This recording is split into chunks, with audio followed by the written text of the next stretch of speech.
वो अपने ड्रीम को, जो उन्होंने अपने ड्रीम में, अपने फ्यूचर में जो ड्रीम वो देखना चाहते हैं अपनी लाइफ में, जो भी चीजें हों उनके माइंड में, क्योंकि देखिए अगर आप मेहनत करो तो ही चीजें मिलने वाली, क्योंकि एक जगह बैठने से चीजें कभी नहीं मिलती। आप उन चीजों को पकड़ो, उन चीजों पे मेहनत करना सीखो।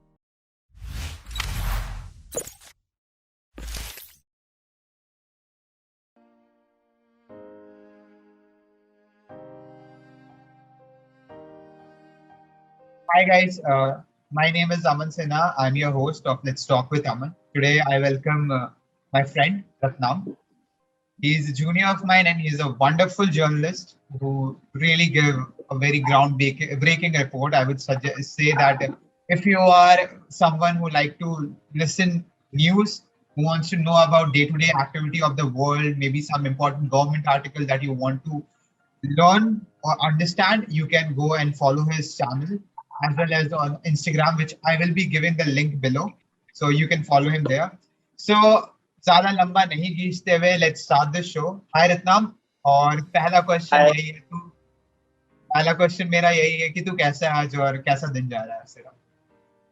आम दिन वही है कि नॉर्मली अपना जैसे भी जो डेली बेसिस पे अपना जो वर्क होता रहता है, अपना भी जो वीडियो शूटिंग वगैरह से रिलेटेड स्क्रिप्टिंग, डेली का यही रूटीन है अभी तक। और बाकी प्लानिंग और भी हो रही है कि नहीं, अभी टीम डेवलपमेंट की जाए और काम को और बड़े लेवल पे ले जाया जाए।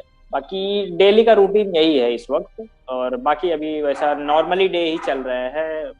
बाकी प्लान अगर बड़े हो गए तो फिर भाई काम भी उसी हिसाब से बड़े हो जाने हैं, तो डेली रूटीन का भी बर्डन बढ़ने ही वाला है।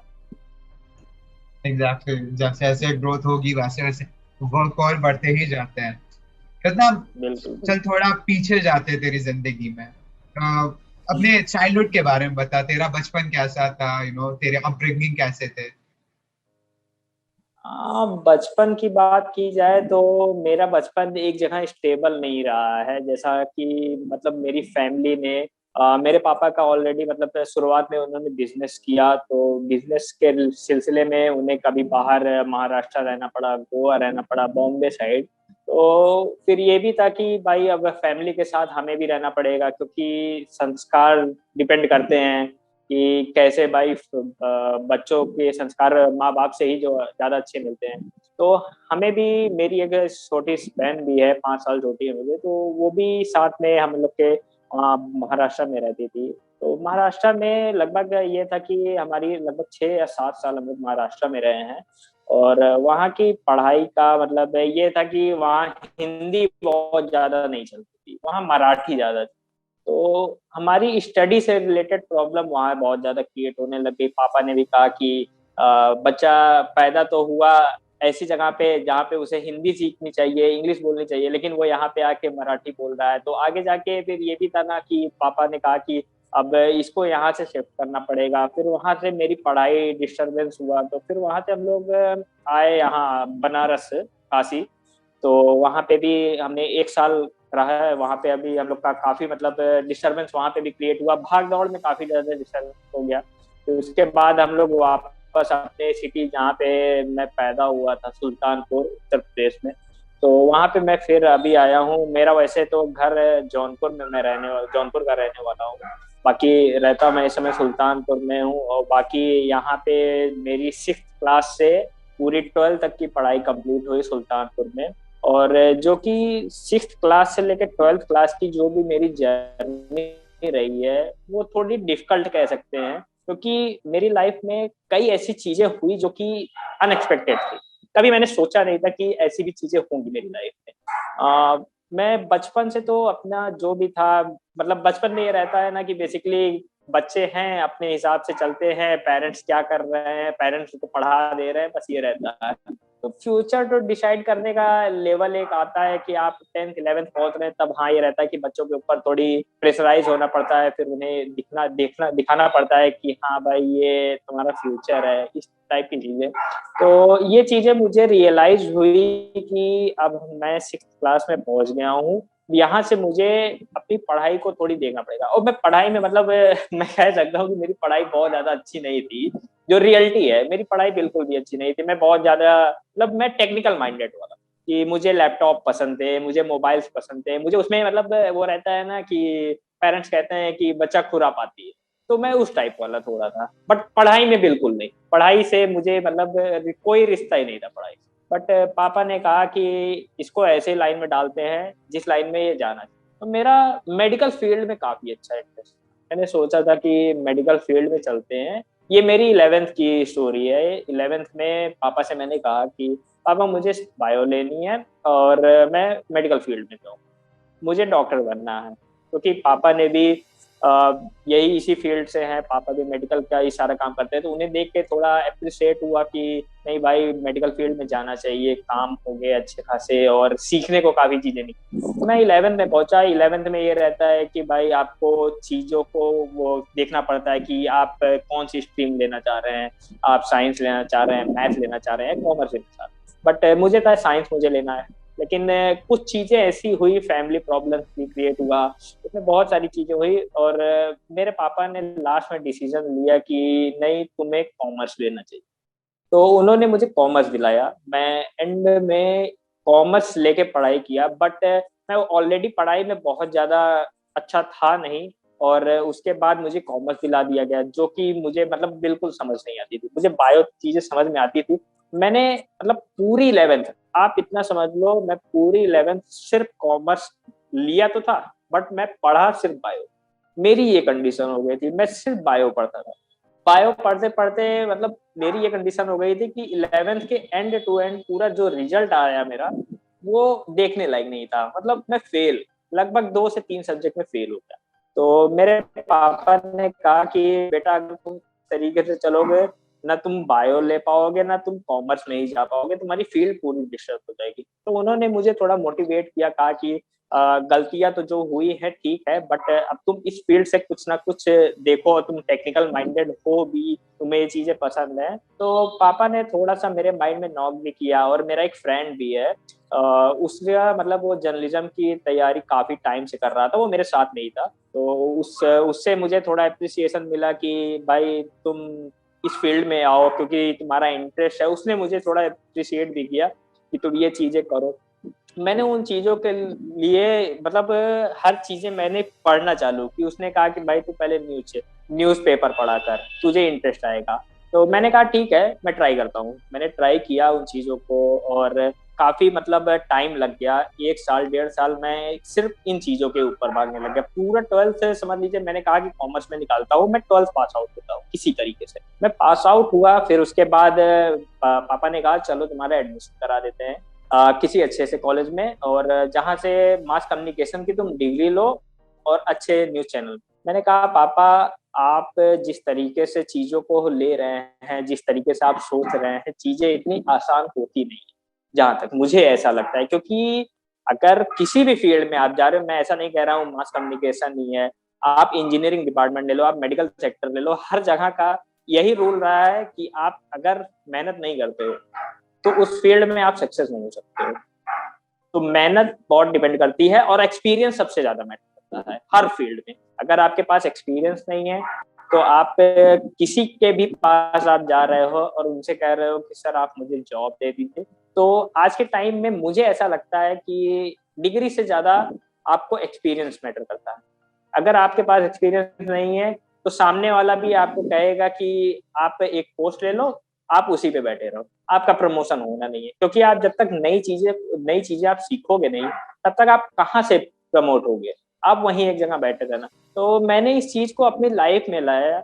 मैंने अपनी लाइफ में इन चीजों को रखा और मैंने सोचा कि लाओ इन चीजों पे एक्सपीरियंस किया जाए। मैंने हर एक एक चीज को पढ़ना चालू किया, मतलब जर्नलिज्म से रिलेटेड क्या क्या चीजें होती हैं और उसमें कैसे चीजों को समझा जाता है, और मैंने हर चीज समझी। और समझने के बाद मैंने डिसाइड कर लिया कि नहीं अब मुझे इसी फील्ड में जाना है। पापा ने एडमिशन करा दिया और मैं इस वक्त बाबू बनारसी दास लखनऊ में 2nd ईयर का स्टूडेंट हूँ मास कम्युनिकेशन का। और मुझे ऐसा लगता है कि मैं इस फील्ड में आ गया हूँ।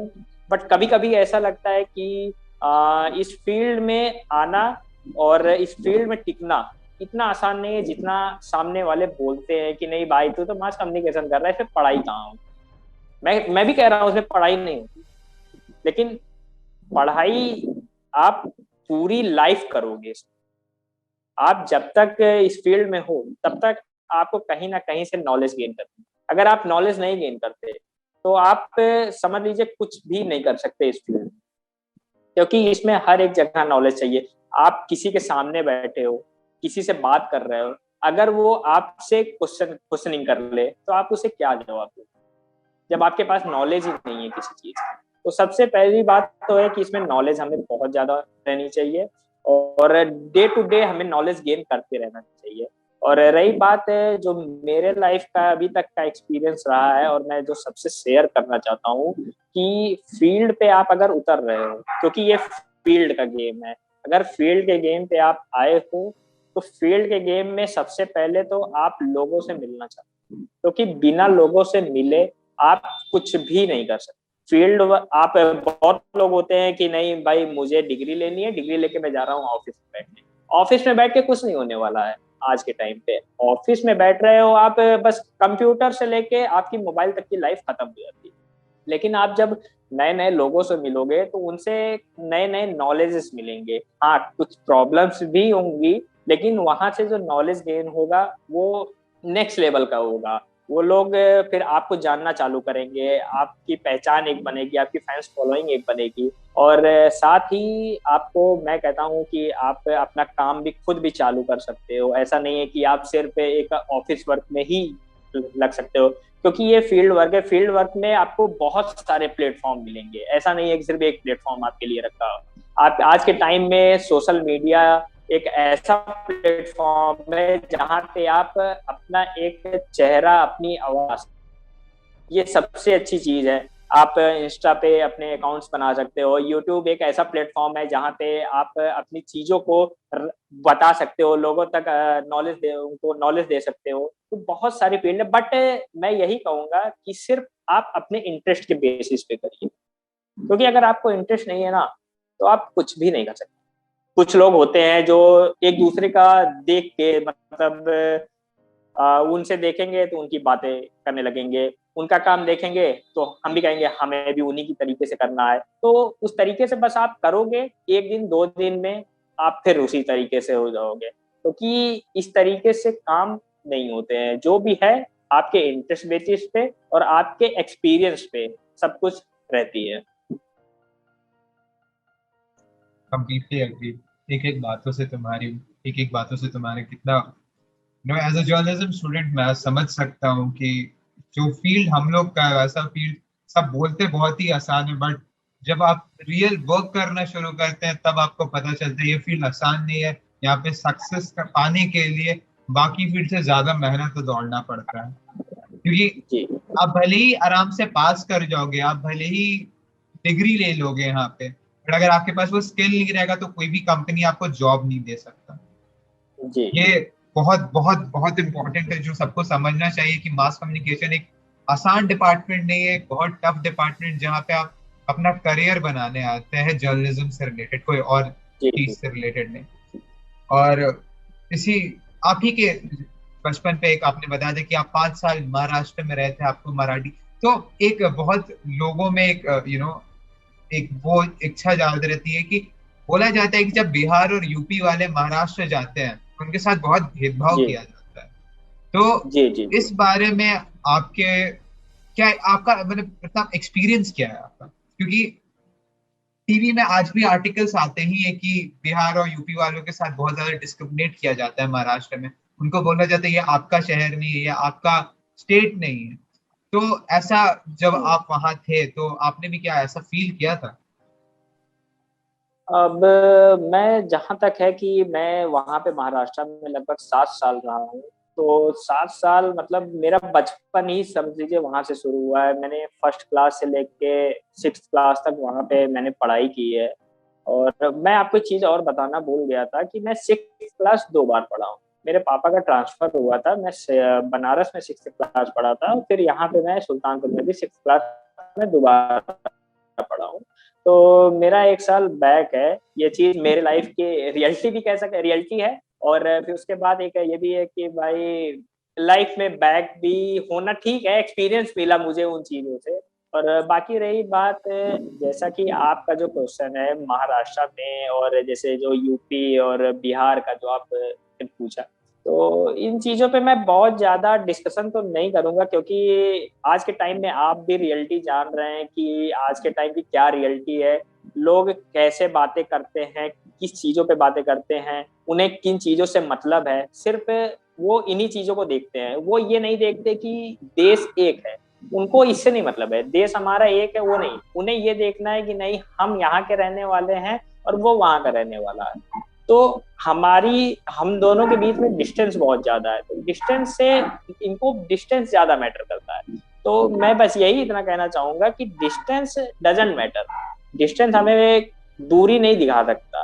आप अगर लोगों से बातें कर रहे हो, लोगों से मिल रहे हो, तो हर इंसान एक जैसा है, हर इंसान एक ही जैसा है। और मैं एक बात ये भी जानता हूँ कि जैसे मतलब जो मेरा पर्सनल ओपिनियन रहेगा कि जैसा जो यहाँ यूपी के रहने वाले जो लोग हैं, उनसे कहीं ज्यादा अच्छे लोग मुझे महाराष्ट्र और बॉम्बे में। मैं एक चीज अपना ओपिनियन में रख रहा हूँ कि महाराष्ट्र और बॉम्बे गोवा साइड में मैं जितना भी रहा हूँ, मैं मेरी बहुत ज्यादा उस समय एज नहीं थी, मैं भी छोटा सा था, बट छोटे की उतनी छोटी एज में जितना भी मैंने समझा कि वहाँ के लोगों में मतलब ऐसा नहीं है कि वो किसी से बहुत ज्यादा मिले जुले हों, किसी से बहुत ज्यादा मतलब उन्हें मतलब नहीं है, वो अपने काम वाले हैं, वो अपने काम में बिजी रहते हैं, वो अपने हिसाब से रहना पसंद करते हैं। और मैंने यहाँ यूपी में देखा है कि नहीं, हमें उनके पास जाना है, उनकी बातें सुननी है, उनसे कांटेक्ट करना है। तो ये चीजें थोड़ी ये रहता है ना कि अपनी लाइफ में भी डिस्ट्रैक्शन पैदा करती है कि नहीं भाई हम अपने हिसाब से रहना चाहेंगे, तुम अपने हिसाब से रहना चाहो, लेकिन हम तब भी तुम्हारी लाइफ में आना है, तो फिर वो थोड़ा प्रॉब्लम्स क्रिएट होती हैं। बट बिहार, यूपी, महाराष्ट्र, इन चीजों में सिर्फ मैं यही कहूंगा कि डिस्टेंस जो अगर आप दोनों को इतना दूरी दिखा रहा है, तो उन चीजों को हटा के आप एक साथ बैठो, बातें करो, तब चीजें चलती है। अगर आप सरकार के हिसाब से चलो, सबसे बड़ी बात है सरकार हम ही बनाते हैं, सरकार हमें नहीं बनाती। गवर्नमेंट अगर आपको अलग करना चाह रही है, तो आप इन चीजों से सबसे पहले हटो, क्योंकि गवर्नमेंट को आपने बनाया है, आपने गवर्नमेंट को नहीं बनाया।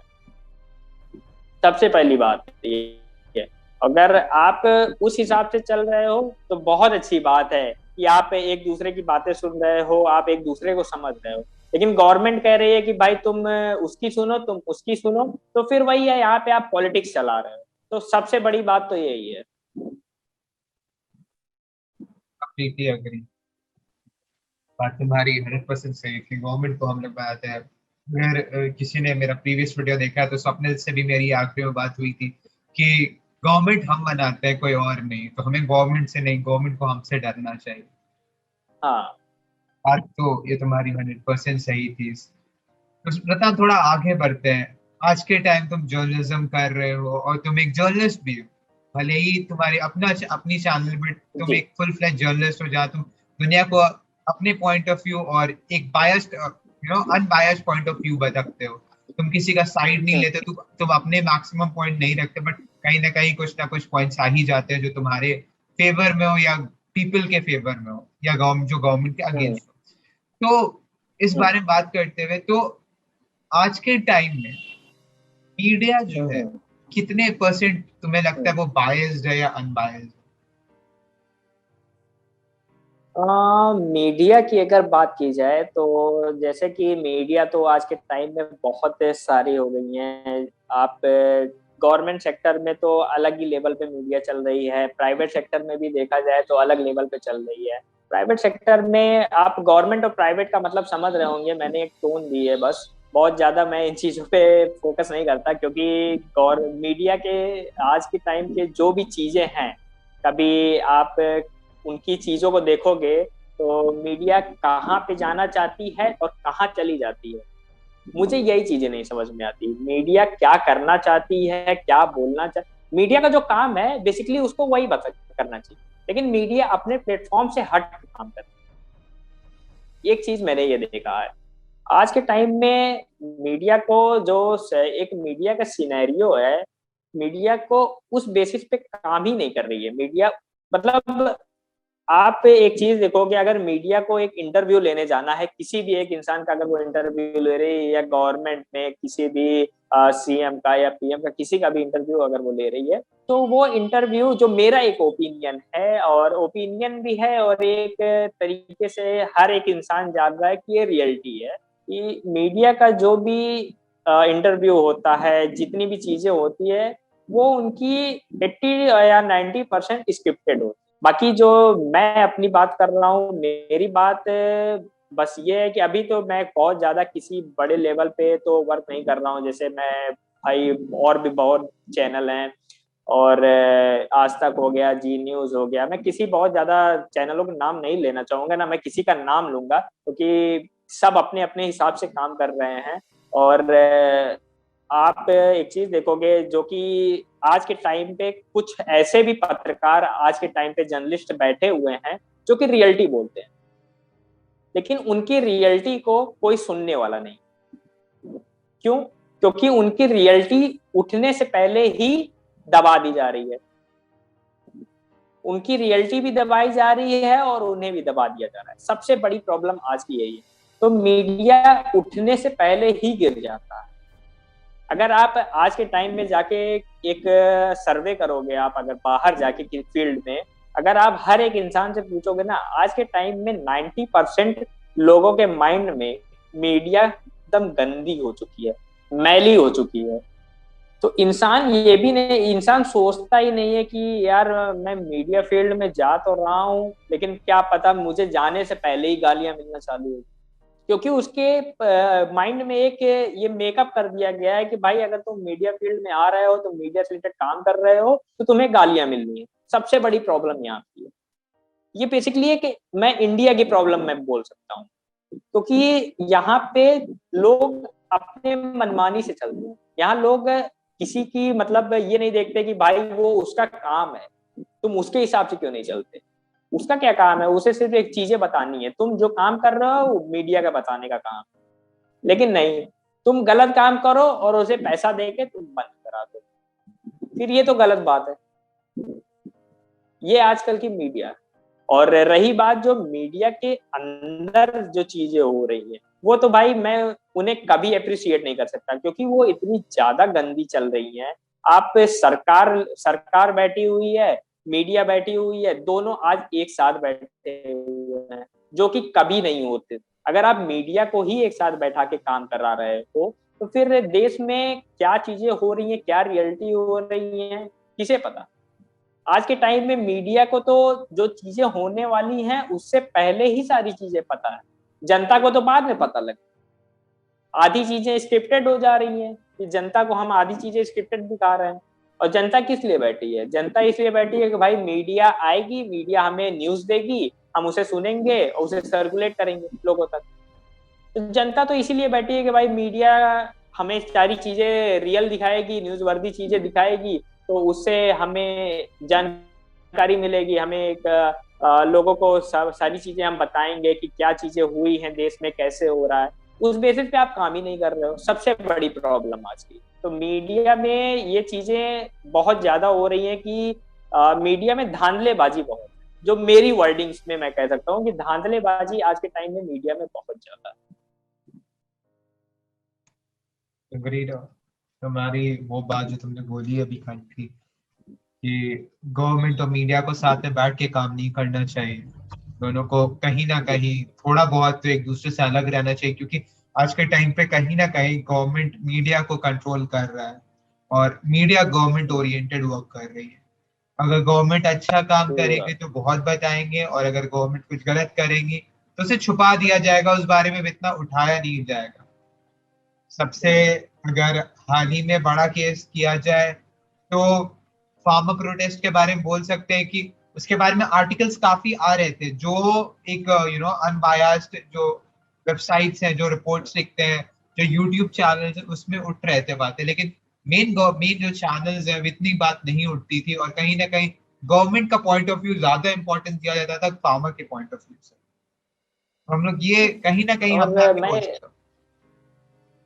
जी मैं एक बात और भी कहना चाहूंगा जो मीडिया के प्रोस्पेक्टिव से है, जो कि मीडिया चीजें देख रही है। और वैसे तो ये बात एक गवर्नमेंट के लिए है, क्योंकि गवर्नमेंट जो चीजें कर रही है आज के टाइम में पूरे देश में, वो चीजें इस तरीके से होनी नहीं चाहिए। आज के टाइम में मैं एक चीज कह सकता हूँ ना, गवर्नमेंट जो बैठी है ना, वो सिर्फ पॉलिटिक्स करने के लिए बैठी है। सिर्फ पॉलिटिक्स हो रही है और कुछ भी नहीं। ट्रम्प जब इंडिया में आए तब ये चीजें चालू हुई, तो वहां पे उस समय ही चीजें पता लग गई थी कि कोरोना केसेस इतनी तेजी से बढ़ रहे हैं चाइना। तब आप उन चीजों पे ध्यान नहीं दे रहे हो। जब सारी चीजें इंडिया में आ गई तब आप उन चीजों पे ध्यान देना चालू कर रहे हो, तब आप देश में लॉकडाउन लगा रहे हो, जनता कर्फ्यू लगा रहे हो, सारी चीजें हुई। पूरी जनता ने उसे सहा, पूरी जनता ने उसे अपने मतलब चीजों को देखा किया, जैसा गवर्नमेंट ने बोला सब कुछ हुआ। लेकिन अब मैं वो चीजें देख रहा हूँ, जब कोरोना वायरस जिस स्तर से खत्म होने की कगार पे आ गया था, आप उसी वहीं से आप उस कोरोना वायरस की फिर से ग्रोथ हो रही है। क्यों हो रही है? उन चीजों के पीछे कभी किसी ने नहीं बात की। वो बात बेसिकली आप देखो कि महाराष्ट्र में इस समय, बॉम्बे में कोरोना केसेस पर डे 3,000 से 4,000 पर डे केसेस आ रहे हैं। जो मेरा एक ओपिनियन है, और मैंने भी एक फील्ड वर्क सर्वे किया था जहाँ पे मैंने लोगों से बात की थी, तो वहां पे लोगों से एक चीज पता मुझे लगी थी कि कोरोना वायरस जो कि बॉम्बे में इतनी तेजी से चल रहा है, उसके पीछे कोरोना वायरस का खेल नहीं है, उसके पीछे पॉलिटिक्स का खेल। और वहां पे मैं सीधे सीधे नाम लेना चाहूंगा कि हमारे प्रधानमंत्री जी, पीएम मोदी जी, वहां से बैठे बैठे, जो कि जनता है कि यहाँ सर्वे के बाद मुझे लगा कि मोदी जी वहां से बैठे बैठे अपना हिसाब किताब कर, भले बॉम्बे में उनकी सरकार नहीं है, उद्धव ठाकरे जी वहां पे बैठे हुए हैं। उद्धव ठाकरे की सरकार वहां पे, सुशांत सिंह राजपूत का केस हुआ, कंगना रनावत का भी जो भी कुछ वहां पे हुआ, तो उससे एक चीज मैंने देखा कि जितनी भी चीजें हुई वो उद्धव ठाकरे और पीएम मोदी के बीच में, मैंने एक चीज देखा। वहां से फिर इनकी पॉलिटिक्स चालू हो गई। सबसे बड़ी बात, भाई आप गवर्नमेंट बनी है देश को चलाने के लिए या आपकी पॉलिटिक्स करने के लिए?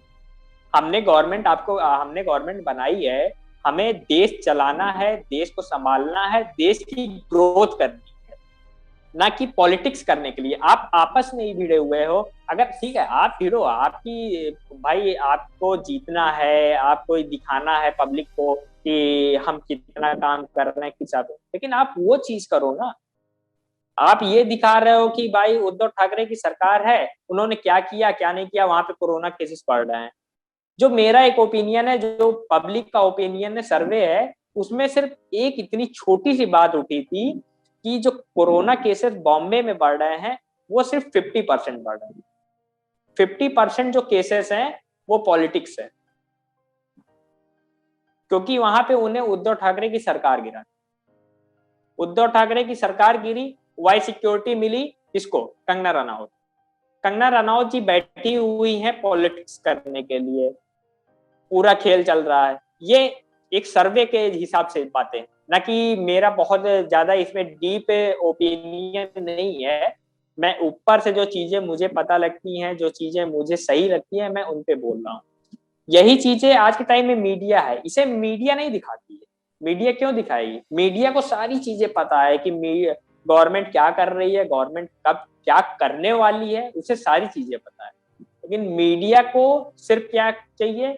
उन्हें गवर्नमेंट के साथ बैठना है, गवर्नमेंट से बातें करनी है, गवर्नमेंट के साथ स्क्रिप्ट लिखना है, और वो चीजें एक फील्ड पे, एक टेलीविजन पे कास्टिंग करनी है। सिर्फ उन्हें इससे मतलब। तो अगर आप इस तरीके से न्यूज चैनल चलाना चाह रहे हो, इस तरीके से देश की जनता को आप न्यूज दिखाना चाह रहे हो, उन्हें एक नॉलेज देना चाह रहे हो, तो मेरे प्रोस्पेक्टिव से ये बहुत गलत चीज है।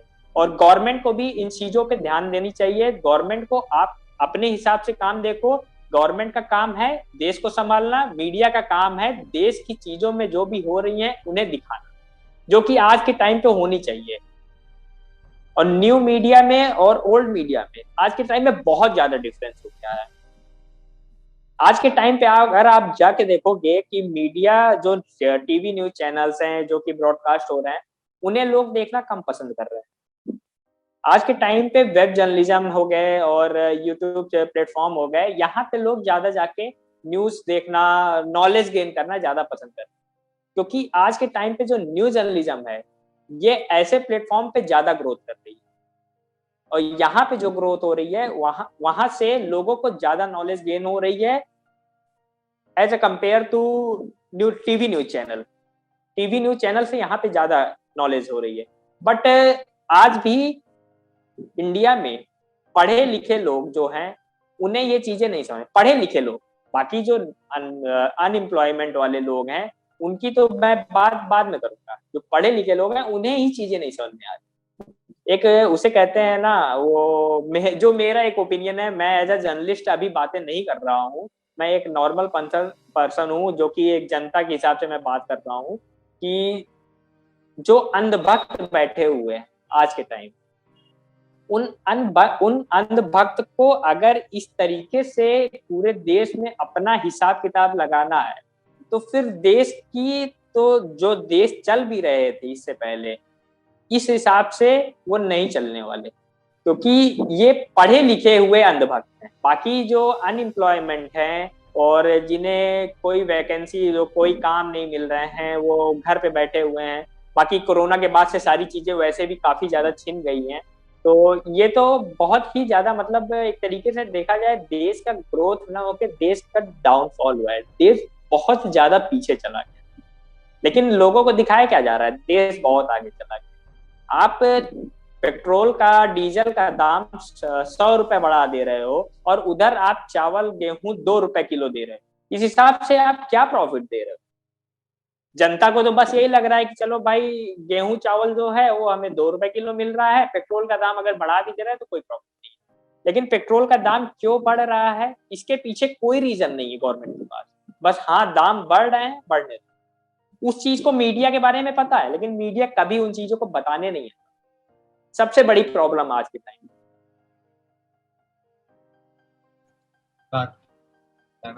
जस्ट से वन थिंग, ने जितने भी पॉइंट्स रखे सारे फैक्ट से, कि कोई लाख क्वेश्चन से ही पूछता है कि ये क्यों हो रहा है, ये किस लिए हो रहा है, सवाल सिर्फ ये सिर्फ जवाब से आते हैं, बट सवाल पूछने किसी को भी आज के टाइम में मुझे नहीं लगता किसी को भी ये पावर है। क्योंकि कहीं ना कहीं राइट ऑफ स्पीच जो है गवर्नमेंट सबसे छीन ही रही है। हर हर वो, चाहे मैं सेंट्रल गवर्नमेंट की बात करूं, स्टेट गवर्नमेंट की बात करूं, कहीं की बात करूं, राइट ऑफ स्पीच सारी इंडिया गवर्नमेंट का से। सिर्फ सारी गवर्नमेंट का सिर्फ यही है कि उन्हें अपने हिसाब से बोलना है, वो किसी को बोलने नहीं देना चाहते।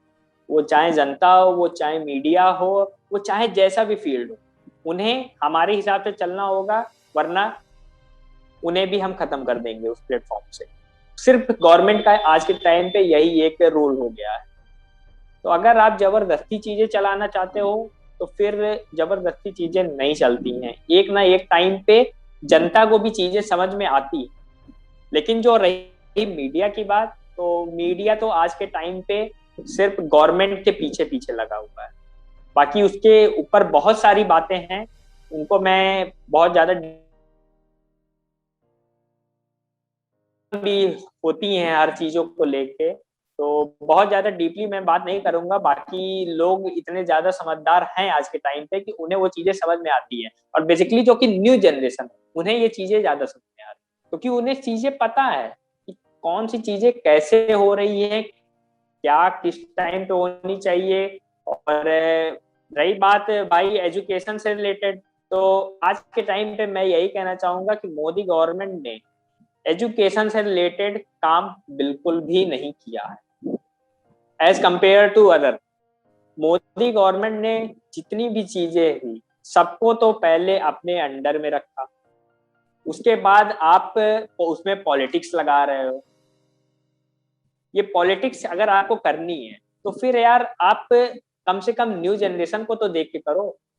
न्यू जनरेशन आ रही है, आप उनके बारे में तो सोच नहीं रहे हो। आपको आपकी गवर्नमेंट किस लिए बनाई गई है?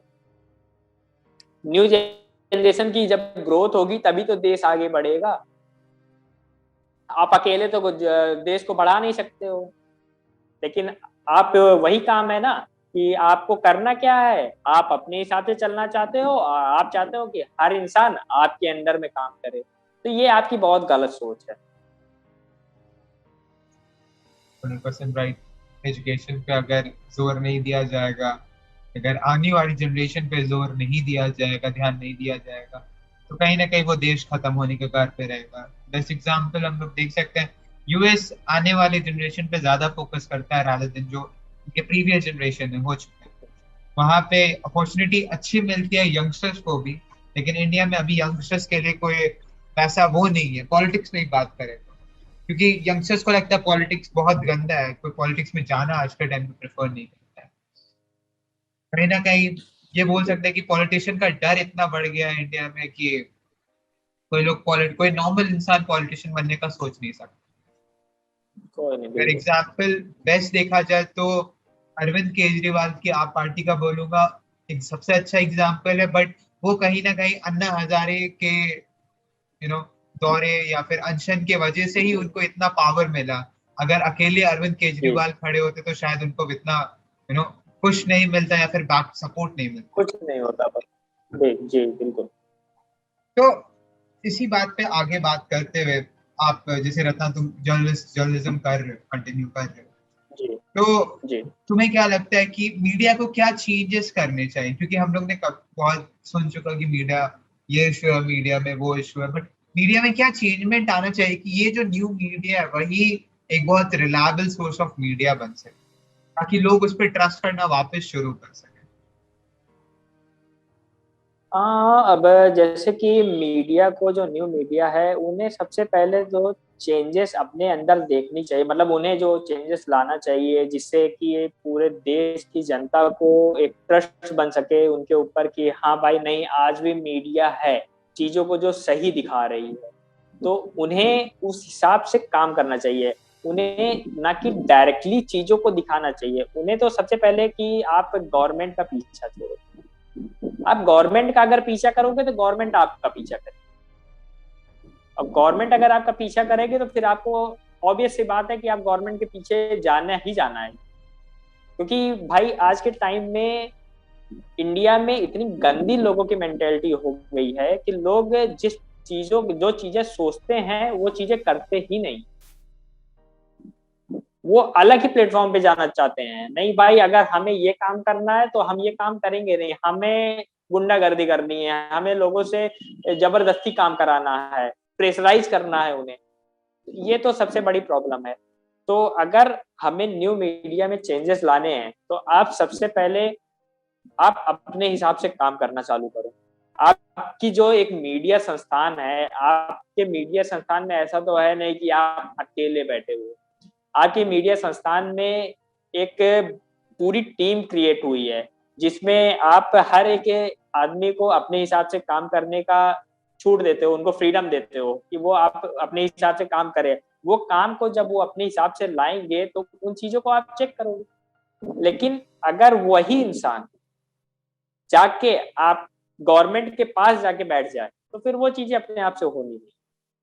तो सबसे बड़ी बात है कि आप अपने काम को अपने हिसाब से रन करना चालू करो, गवर्नमेंट को आप साइड में रखो। और फिर रही बात दूसरी, अगर आपको चेंजेस लाने हैं अपने अंदर और मीडिया के अंदर जिससे आपको लोगों को पता लग सके कि भाई ये मीडिया आज भी एक अच्छे प्लेटफॉर्म पे काम कर रही है, हमें नॉलेज दे रही है, अच्छे नॉलेज दे रही है, जो कि रियलिटी है आज के टाइम पे, तो उसके लिए आपको सबसे पहले लोगों से बात करनी पड़ेगी। आप लोगों से मिलो जो कि देश की जनता है, और उन्हें आप एक रिलायबल सोर्सेस से आप एक न्यूज दो कि हाँ भाई, देश में ये काम हो रहे हैं। आपको बहुत ज्यादा घुसने की जरूरत नहीं है किन्हीं चीजों में। आपको मीडिया का काम क्या होता है? मीडिया का काम बेसिकली होता है कि एक अगर न्यूज आ रही है तो उस न्यूज को बताना, ना कि अपना ओपिनियन दे। अगर आप अपना ओपिनियन दे रहे हो तो आप एक जर्नलिस्ट नहीं बोले जाओ, आप एक मीडिया संस्थान के एम्प्लॉय नहीं बोले जाओगे, तब वो गलत चीजें हो जाएंगी।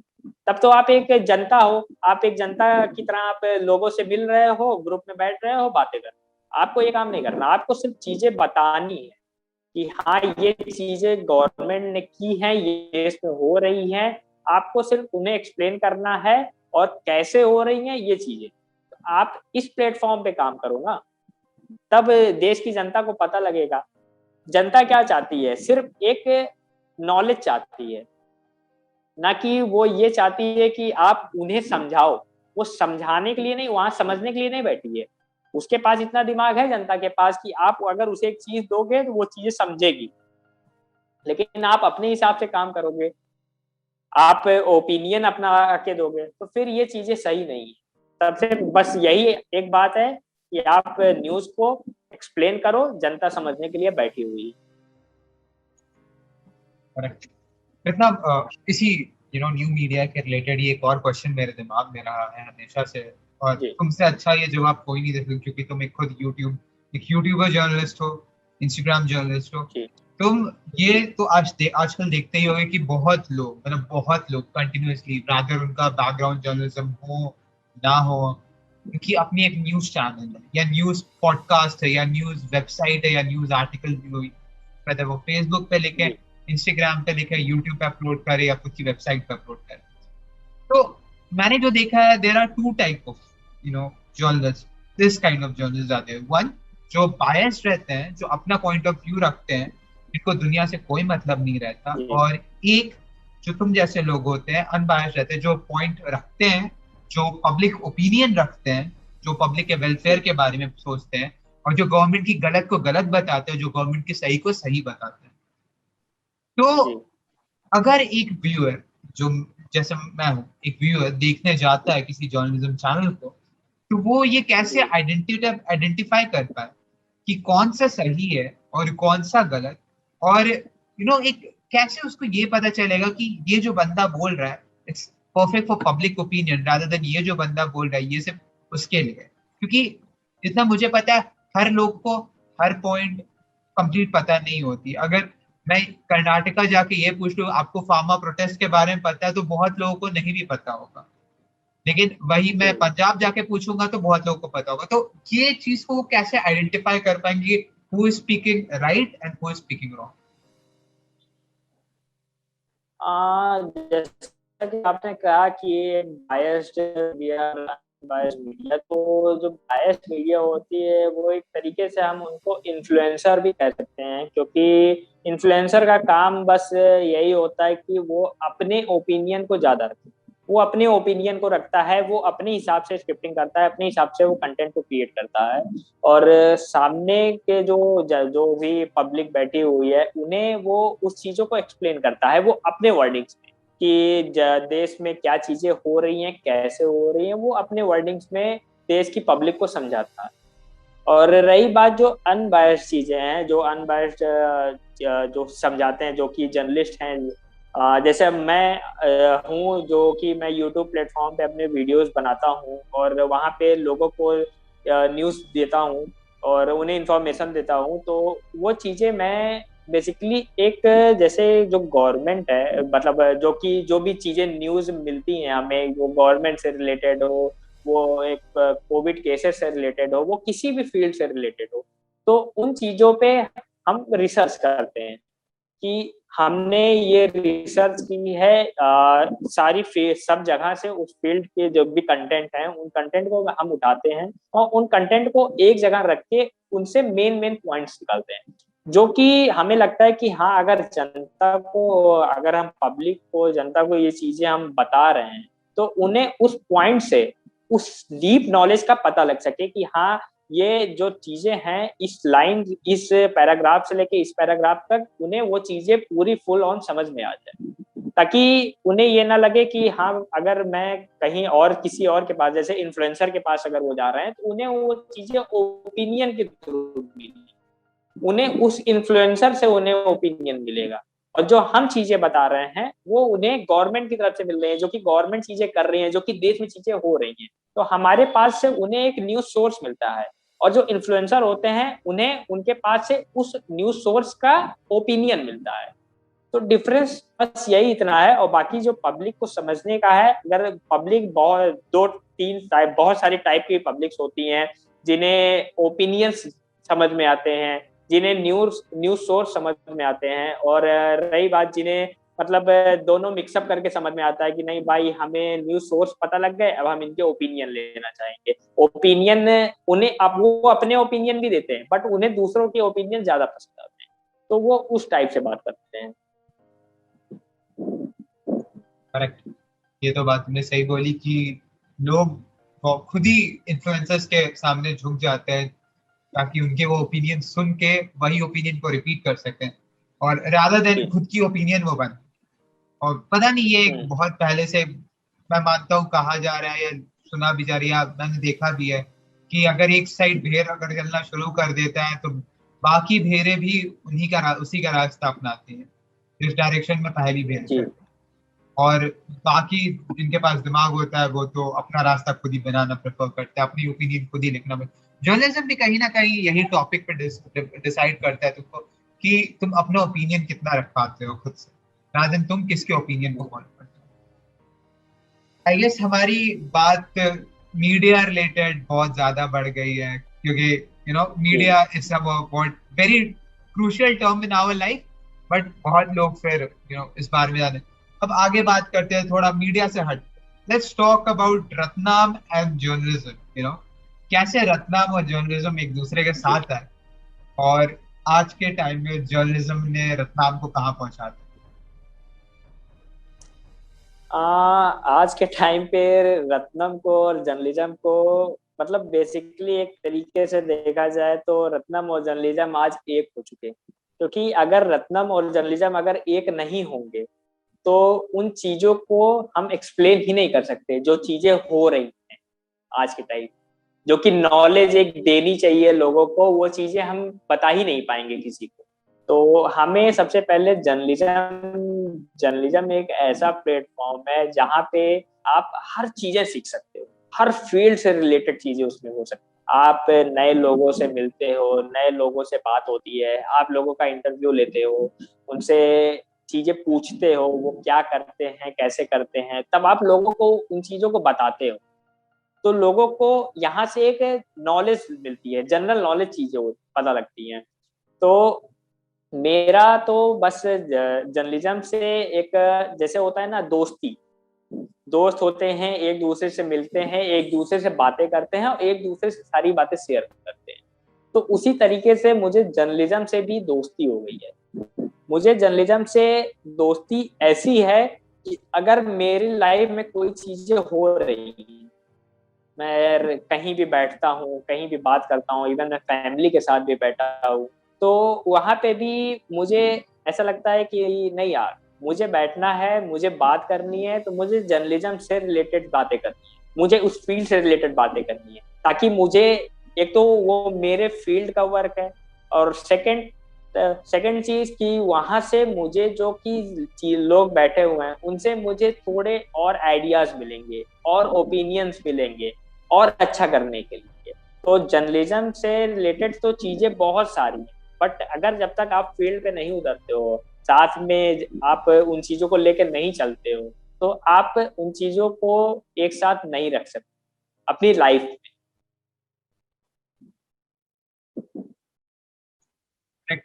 राइट। प्रताप, इसी में जर्नलिज्म के ही बारे में एक और चीज पूछना चाहूंगा। लोगों को लगता है जर्नलिज्म जब लोग करने आते हैं तो आइदर वो रिपोर्टर बन सकते हैं, एंकर बन सकते हैं, या तो कैमरामैन बन सकते हैं। बट तुम जैसे जर्नलिज्म जब एंटर किए थे तो एक एक सबकी एक वो सोच होती है कि मैं एंकर ही बन सकता हूँ, जर्नलिज्म कर रहा हूँ, या रिपोर्टर ही बन सकता हूँ, कैमरामैन ही बन सकता हूँ। बट जब तुमने एंटर किया होगा जर्नलिज्म, जब तुमने पहली क्लास की होगी, तो तुम्हें पता होगा कितने वैरायटी ऑफ फील्ड्स हम लोग सेलेक्ट कर सकते हैं।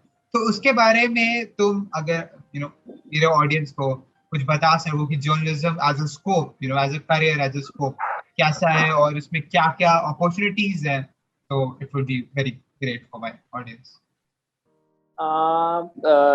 ऑडियंस को मैं यही बताना चाहूंगा, जैसे ये रहता है ना कि आप मास कम्युनिकेशन में आ रहे हैं, तो मास कम्युनिकेशन एक ऐसा फील्ड है जहां से आपको कई ढेर सारे फील्ड और मिलते हैं, कई सारी चीजें और भी मिलती है फील्ड में। आप अगर मास कम्युनिकेशन करने आ रहे हो तो मास कम्युनिकेशन एक वर्ड है जहाँ पे आप लोगों से कम्युनिकेट कर, लोगों से बातें कर रहे हो, उसमें बहुत सारी चीजें होती है। और आप उसमें बॉलीवुड में भी जा सकते हो, आप स्टैंड अप भी कर सकते हो, बहुत सारी चीजें हैं उसमें करने के लिए। जैसा कि मैं अपना ही एक चीज बताना चाहूंगा, मैं मास कम्युनिकेशन में आया, मैं जर्नलिज्म करना चाहता था, बट मुझे ऐसा लगता था कि जब मैं जर्नलिज्म करने जा रहा हूँ तो मैंने सोचा था कि मैं वहां पे जाके एक अपनी टीम क्रिएट करूँ, वहां पे लोगों से मिलूंगा, उनसे बातें करूंगा, उनसे सारी चीजें समझूंगा। तो उन चीजों को जब मैंने देखा वहां पे तो मुझे कुछ चीजें अलग सी लगी, मुझे वो चीजें पहले नहीं पता थी। मैंने एक्सपीरियंस किया, जब मैं वहां पहुंचा तो मैं नए नए लोगों से मिला। कोई एंकरिंग में जाना चाहता है जर्नलिज्म की फील्ड में, कोई रिपोर्टिंग में जाना चाहता है, कोई कैमरामैन बनना चाहता है, कोई बॉलीवुड इंडस्ट्री में जाना चाहता है, कोई कॉमेडियन बनना चाहता है, सब अपने अपने हिसाब से आ गए। और यहाँ पे मुझे एक चीज समझ में आई कि कम्युनिकेशन हर फील्ड में हो सकता है। ये चीज है, कम्युनिकेशन हर फील्ड से हो सकता है। अगर आप जैसा कि आपका इंटरेस्ट होता है कि आप इंटरेस्ट के बेसिस पे किस हिसाब से काम करते हो, आप बॉलीवुड में जा रहे हो तो उस हिसाब से आपके अंदर इंटरेस्ट है तो अच्छा है। अगर आप एंकरिंग के हिसाब से देख रहे हो, अगर उसमें आपको इंटरेस्ट है तो आप उस हिसाब से देखिए। जैसा कि मेरा है, मुझे तो एंकरिंग में बहुत ज्यादा इंटरेस्ट है, मैं एंकरिंग करना चाहता हूँ। बाकी रिपोर्टिंग है, लेकिन एंकरिंग फील्ड एक ऐसी फील्ड है जहाँ पे आप डायरेक्टली नहीं पहुंच सकते, बिना एक्सपीरियंस के आप एंकरिंग फील्ड पे बिल्कुल नहीं जा सकते।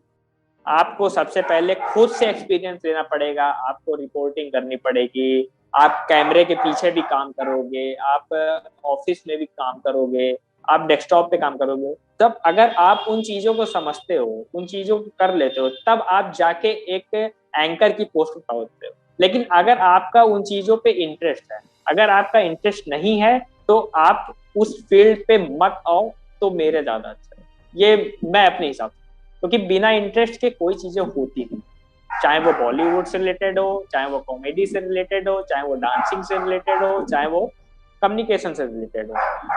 कम्युनिकेशन एक मार्केटिंग फील्ड है, अगर मार्केटिंग जहाँ पे होती है वहां पे ही कम्युनिकेशन होता है। तो आप अपने इंटरेस्ट के बेसिस पे आओ, क्योंकि यहाँ पे आपको नए नए लोग देखने को मिलेंगे, और अगर आप उन नए नए लोगों से नहीं मिल पाओगे तो फिर आप समझ जाना कि आपको इस फील्ड में इंटरेस्ट है ही नहीं, बस आपने अपनी एक जगह बना ली है कि नहीं मुझे जाना। Journalism is a very vast scope of career, और आपको इंटरेस्ट है आप तभी है, नहीं तो फिर आप दूसरे बंदे का जगह ले रहे होगे या बंदी का जगह ले रहे होगे जिसको रियली में इंटरेस्ट होगा, आप उसकी अपॉर्चुनिटी छीन रहे हो। तो इट्स बेटर कि आप अपने फील्ड में जाना प्रेफर करो जहाँ आप जाना चाहते हो। आई गेस जी सत्यम, हमने सारी लगभग बातें कर ली है। गिने चुने कुछ और सवाल होंगे मेरे पास कि रत्नाम का जी फ्यूचर कॉन्सेप्ट क्या है, वो फ्यूचर में क्या करना चाहते हैं? क्योंकि Ratnam is doing fabulous in journalism right now. वो जर्नलिस्ट है, but he still a growing journalist. But अब फ्यूचर में क्या रत्नाम का इंटरेस्ट है? फ्यूचर में अब वो अपने आप को कहाँ देखना चाहता है? बाकी जो मेरा फ्यूचर जो कि मैंने देखा है, बाकी मेरे बहुत सारे ड्रीम्स हैं कि मैं ऐसी ऐसी जगह जाना चाहता हूँ, ऐसे ऐसे काम करना चाहता हूँ। क्योंकि देखिए हर एक इंसान के ड्रीम्स होते हैं, क्योंकि बिना ड्रीम के आप उस लेवल पे पहुंच ही नहीं सकते। सबसे बड़ी बात जो कि आज के टाइम की रियलिटी है, अगर आप ड्रीम नहीं देख रहे हो तो आप उस लेवल पे पहुंच ही नहीं सकते। और सेकंड चीज जो कि मैंने देखा है कि भाई अगर आप ड्रीम देख रहे हो, मैंने भी बहुत सारे ड्रीम देखे हैं, मैं ड्रीम देखता हूँ तो मैं उस चीज को कर सकता हूँ। अगर मेरे पास ड्रीम ना होता ना तो मुझे करने के लिए इंटरेस्ट ही नहीं जाता, मैं ये चीजें करता ही नहीं। तब क्यों क्यों करूँ भाई, मैं भी आराम से बैठ सकता हूँ घर पे बैठूं आराम से चीजें देखूं। लेकिन जब आप ड्रीम देखे हो, आप ड्रीम को, अगर आपको ड्रीम को रियलिटी में चेंज करना है तो आपके लिए वो चीजें करनी है। तो मैंने भी बस यही देखा कि ये मेरी इतनी सारे ड्रीम्स हैं, और उन चीजों को करने के लिए मुझे इस फील्ड में इंटरेस्ट है, और इस फील्ड में मैं जितनी ज्यादा ग्रोथ कर सकूं उतना ज्यादा मेरे लिए बेटर है। तो बाकी मैंने जो कि फ्यूचर का प्लान बनाया है, फ्यूचर में मैं उस लेवल पे जाना चाहता हूँ जहां पे लोग मुझे पहचाने, एक दो चीजें होती है जहां पे लोग सोचते हैं कि नहीं मैं जा रहा हूँ तो यहाँ से मुझे पैसे मिलेंगे, लेकिन मुझे पैसे नहीं चाहिए। लोग पैसे के पीछे भागते, पैसे तो अपने आप आते हैं। अगर आप फैंस फॉलोइंग, आप अपने पूरी फैमिली के साथ भागोगे, फैमिली को लेके चलोगे, आप लोगों से मिलोगे, तो आपकी एक बहुत बड़ी सी फैमिली क्रिएट हो। तो जब आपकी एक फैमिली क्रिएट होगी ना, तो वहां से आपको एक रिस्पेक्ट भी मिलेगी और चीजें और अच्छी होती भी जाएंगी। तो मेरा फ्यूचर का प्लान बस यही है कि मुझे सिर्फ एक उस लेवल पे काम करना है जहां से हाँ मेरा नाम लिया जाए, तो उनके माइंड में ये फेस नॉक कर जाए कि हाँ रत्नम ये। मेरा फ्यूचर बस इतना है, मुझे लोगों के दिल में जगह बनानी, ना कि मुझे लोगों के दिमाग में जगह बनानी है। जैसे कि आज के टाइम पे आप देखोगे ज्यादातर, जो कि आज की मीडिया की संस्थान की बात की, उसमें ज्यादातर लोग ऐसे हैं जो कि लोगों के दिल में ना नहीं बसते हैं, वो लोगों के दिमाग में बसते हैं, लोगों के दिमाग में जाके बैठ चुके हैं कि ये इंसान ऐसा ही है। ये अगर अगर वो इन फ्यूचर कभी सुधरता भी है तो भी लोगों के माइंड में एक चीज बनी रहेगी कि नहीं यार वो इंसान ऐसा ही है, वो नहीं सुधर सकता, आज सुधरा है कल फिर वैसा।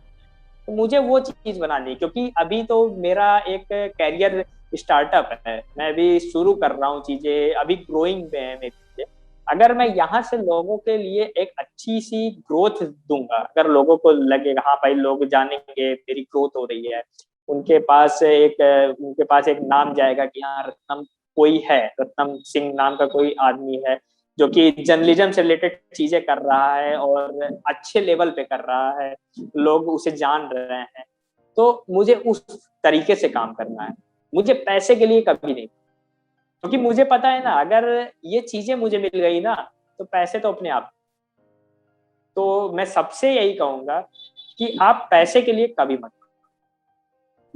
पैसा कोई बहुत बड़ी चीज नहीं है, लेकिन आप जिस लिए इस जगह पे आए हो, इतने आपके पास आप आपके मम्मी पापा ने जिस चीज के लिए भेजा है, आप वो चीजें करके दिखाओ ना।